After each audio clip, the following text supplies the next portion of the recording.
Class 8 कोई इतनी बड़ी क्लास नहीं है, आप थोड़ा सा भी कर लोगे अच्छे मार्क्स आएंगे। वो थोड़ी सी चीज क्या है जो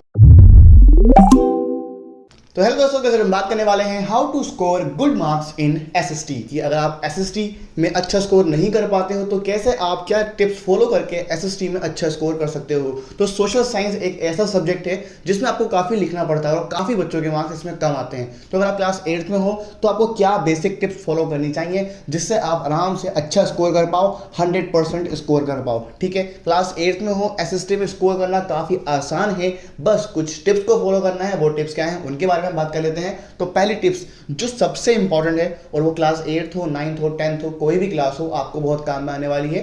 रीड द पैराग्राफ लाइक आपको ऐसे पढ़ना है जैसे कि पहले ये हुआ, फिर उसके बाद क्या हुआ, देन उसके बाद क्या हुआ। एक सीरीज में जब पढ़ते हुए चलोगे कि पहले ये इन्वेंशन हुआ या फिर पहले ये इवेंट हुआ, फिर ये वॉर हुई, फिर ये हुआ, तो जब ऐसे करके आप पढ़ोगे, एक सीरीज कनेक्ट करते हुए चलोगे तो आपको आसान रहेगा याद करने में। आप चीज़ों को कनेक्ट कर पाओगे और आसानी से याद भी कर पाओगे। अगर आप ये चीज़ सीख गए तो क्लास 8 में अगर आप सीख गए ये चीज़ करना, क्लास 9th में, क्लास 10th में और आगे चल के आप कुछ भी करोगे तो आपको काफ़ी बेनिफिट मिलेगा। अगर आप सिर्फ इतना सीख गए कि आप एक सीरीज कनेक्ट करना सीख गए एसएसटी के अंदर। ठीक है, कोई भी इवेंट आप ऐसे पढ़ो कि उसको एक कनेक्ट करते हुए चलो कि पहले ये हुआ, मतलब एक स्टोरी की तरह कि पहले ये हुआ, फिर उसके बाद ये इवेंट हुआ, फिर उसके बाद ये वॉर हुई, फिर ये डेथ हुई, या फिर कुछ भी आप उसको कनेक्ट करते हुए चलोगे, आराम से याद कर पाओगे। देन उसके बाद क्या करना है, सेकंड पॉइंट जो है, with every event try to remember Hindi what happened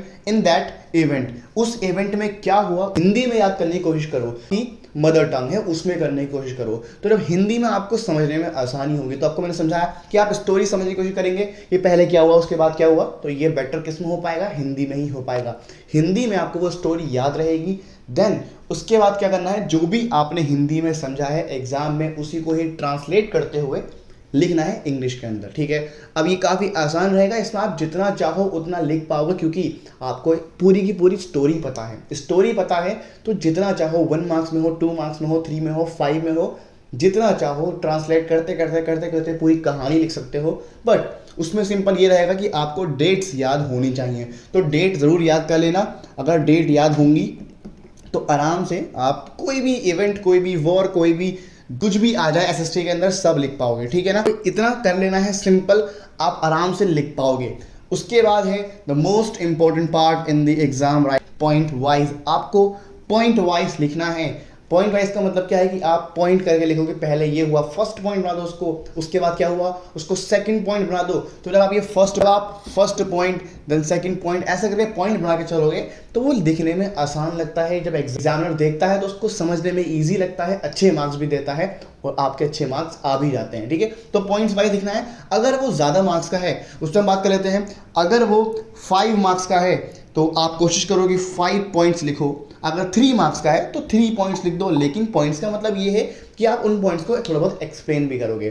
for example आपने फर्स्ट पॉइंट लिखा किसी भी टॉपिक के बारे में, और देन उसमें हेडिंग लिखकर उसी टॉपिक को एक्सप्लेन करना है, जितना हो सके उतना प्योर नीट क्लीन वर्ड्स में एक्सप्लेन करना है। ठीक है, शुरुआत तो अच्छे से एक्सप्लेन करना है, बाकी अगर आपको नहीं आ पाता है तो एंड में आप अपने पास से कुछ भी लिख सकते हो, लेकिन शुरुआत में सब कुछ क्लीन लिखना है। जितना भी आपको याद है, जो कंफर्म याद है आपको, वो लिखना है। ठीक है, उसके बाद सेकंड पॉइंट लिखोगे, आप हेडिंग लिखोगे क्योंकि 5 मार्क्स का है तो 5 पॉइंट्स तो लिखने हैं। सेकंड हेडिंग लिखोगे, उसको भी जितना आपको याद है शुरुआत उससे ही करो, और देन आप एंड में जो आपको कच्चा लग रहा है कि आपको याद नहीं है उसमें आप लिख सकते हो। ठीक है, क्योंकि एग्जामिनर शुरू की लाइन्स ही पढ़ते हैं मोस्टली।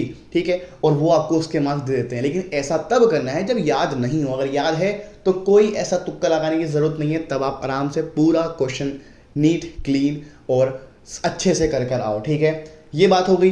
अब हम बात करते हैं सिंपल एक पॉइंट की जिसको करके अच्छे मार्क्स आपके आराम से आ जाएंगे। ठीक है, क्लास 8 कोई इतनी बड़ी क्लास नहीं है, आप थोड़ा सा भी कर लोगे अच्छे मार्क्स आएंगे। वो थोड़ी सी चीज़ क्या है जो है school notes. School notes are important. जो स्कूल में आपको नोट्स कराए जा रहे हैं एसएसटी के, उन्हीं को ही याद कर लो, उन्हीं से ही क्वेश्चन आएगा, उन्हीं को ही लिख कर आ जाना। आराम से आपके अच्छे मार्क्स आ जाएंगे। ठीक है, मैंने कहा अच्छे मार्क्स आ जाएंगे, 100% नहीं आएंगे। 100% के लिए आपको इन चीज़ों को भी फॉलो करना पड़ेगा कि चीज़ों को पढ़ना पड़ेगा बुक से और उसको स्टोरी वाइज पढ़ना पड़ेगा, उसके बाद हिंदी में समझना पड़ेगा और ट्रांसलेट करके इंग्लिश में एग्जाम में लिखना पड़ेगा। देन थर्ड, सबसे इंपॉर्टेंट, एग्जाम में पॉइंट वाइज लिखना होगा और पॉइंट वाइज लिखकर आपको 5 मार्क्स का है तो 5 मार्क्स में 5 पॉइंट लिखने हैं और उनको एक्सप्लेन करते हुए चलना है। और सिंपल आपको बताया मैंने, अगर सिर्फ इतना कर लोगे तो एग्जाम में अच्छे मार्क्स आ जाएंगे। नोट्स स्कूल के काफ़ी हैं, बट साथ में राइटिंग प्रैक्टिस ज़रूर कर लेना, क्योंकि काफ़ी ज़्यादा बच्चे इसी में ही मार्क खा जाते हैं क्योंकि राइटिंग प्रैक्टिस नहीं करते हैं और एसएसटी एग्जाम में काफ़ी ज़्यादा लिखना पड़ता है। तो ये थी आज की वीडियो, होप आपको समझ आई। समझ आए तो वीडियो को लाइक कर देना, साथ में चैनल को सब्सक्राइब भी कर देना। अगर आपको इसके बारे में और जानना है तो आप मुझे कमेंट कर सकते हो ताकि मैं उस वीडियो बना पाऊँ। तो मिलता है आपसे अगली वीडियो में, तब तक के लिए all the best, thanks for watching and piece.